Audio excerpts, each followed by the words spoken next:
Hello students, today we are discussing about the cash flow statement, one of the most important topic of the part 2, right? So what is cash flow statement? Cash flow statement से the inflow and outflow of cash and cash equivalent. Cash और cash equivalent जो business में आ रहा है और जा रहा है उसके बारे में हम स्टेटमेंट बनाते हैं. तो कैश फ्लो स्टेटमेंट आपकी 3 एक्टिविटीज़ होती हैं आपकी. एक होती है ऑपरेटिंग एक्टिविटी, दूसरी इन्वेस्टिंग एक्टिविटी और तीसरी financing activity, right? Operating activity क्या होती है? ऑपरेटिंग एक्टिविटी जनरली आपकी प्रिंसिपल रिवेन्यू जनरेटिंग एक्टिविटी होती है और वो एक्टिविटी जो प्रिंसिपल रिवेन्यू जनरेटिंग एक्टिविटी है या फिर जो इन्वेस्टिंग या फाइनेंसिंग एक्टिविटी नहीं है वो क्या है आपकी बिजनेस की ऑपरेटिंग एक्टिविटी है, यानी कि वो एक्टिविटी जिसमें बिजनेस आपका एक्चुअली ऑपरेट कर रहा है, राइट? अगर वो मोबाइल बिजनेस है तो मोबाइल से रिलेटेड उसके सेल परचेज से रिलेटेड जो भी एक्टिविटीज़ हैं वो सारी ऑपरेटिंग एक्टिविटीज़ में आएंगी. दूसरी हो गई इन्वेस्टिंग एक्टिविटी.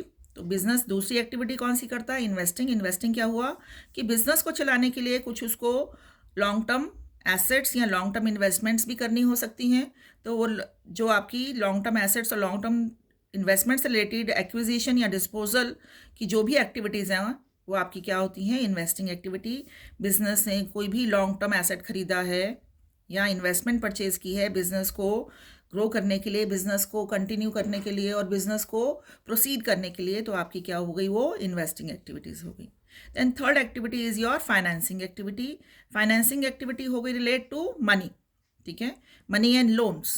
तो जितनी भी एक्टिविटीज़ हैं जिससे बिजनेस को फाइनेंस मिलता है, यानी कि पैसा मिल रहा है, कैपिटल मिल रही है, लोन मिल रहे हैं, वो आपका क्या हो गया? आपकी फाइनेंसिंग एक्टिविटी है. यानी कि share capital and borrowing increase and decrease in that is called to be your financing activity. The cash flow statement is divided into 3 activities but it is divided into 4 parts. कौन से 4 part है? एक हमने कहा operating activity, दूसरा investing, तीसरा financing और चौथी आपका पार्ट हो जाता है कैश एंड कैश इक्विवेलेंट. यानी कि हमें 4 पार्ट्स में डिवाइड करना पड़ता है सभी एक्टिविटीज़ को. एक ऑपरेटिंग एक्टिविटी हो गई, दूसरी इन्वेस्टिंग एक्टिविटी में डिवाइड हो जाती हैं एक्टिविटीज़, तीसरी फाइनेंसिंग और चौथी कैश एंड कैश इक्विवेलेंट. तो कैश एंड कैश इक्विवेलेंट क्या है?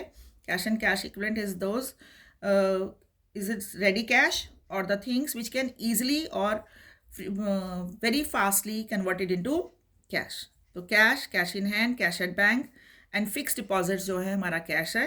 और कैश इक्विवेलेंट में क्या आता है आपका? Treasury bills, commercial papers, money market funds, investment in preference shares and debentures for short term, ठीक है? And short term investments, marketable securities आपकी जो है वो आपकी क्या आती हैं? आपकी they are part of cash equivalent, right?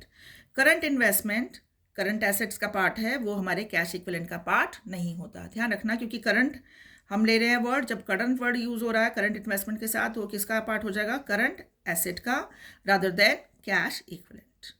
Okay, अगर वो शॉर्ट टर्म इन्वेस्टमेंट या मार्केटेबल सिक्योरिटी के नाम से है तो क्या होगा? वो आपका कैश इक्विवेलेंट होगा.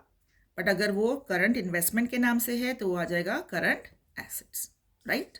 Now further the transactions which are not considered as cash flow. कौन सी ट्रांजेक्शन्स हैं जिनको कैश फ्लो नहीं मानते? अगर दे रखा है क्वेश्चन में आपके कैश डिपॉजिटेड इनटू बैंक, तो ये कैश फ्लो नहीं है, क्योंकि ना आ रहा है ना जा रहा है, ये फॉर्म चेंज हो रही है. कैश विड्रॉल फ्रॉम बैंक, ये भी फॉर्म चेंज हो रही है. Purchase of short term investment, cash equivalent है, राइट? कैश से इन्वेस्टमेंट कर दिया आपने, और sale of short term investment that is also cash equivalent. तो ये चारों एक्टिविटी अगर दे रखी हैं तो वो कहीं भी किसी भी एक्टिविटी में नहीं आएंगी, क्योंकि वो कैश इक्विवेलेंट और कैश का पार्ट है जो कि एक फॉर्म से दूसरे फॉर्म में चेंज हो रहा है, तो इसे हम कहीं भी नहीं दिखाएंगे. Now items which is not shown in the cash flow. Propose dividend of the current year, right? Generally आपको जो है कंटीजेंट लायबिलिटीज में आपका एज अ फुटनोट दिखाया जाता है आपका बिलो बैलेंस शीट, ठीक है? It is shown as a footnote below balance sheet. Okay, so this is current year का proposed dividend नहीं दिखाना होता. Amortization और then next item है आपका, this is amortization और डिक्रीज इन इंटेंजिबल एसेट्स, यानी कि गुडविल, पेटेंट, ट्रेडमार्क एक्सेट्रा. अगर ये डिक्रीज हो रहे हैं, एमोटाइज हो रहे हैं, तो ये किसका पार्ट होंगे? They are consider to be a part of operating activity, right.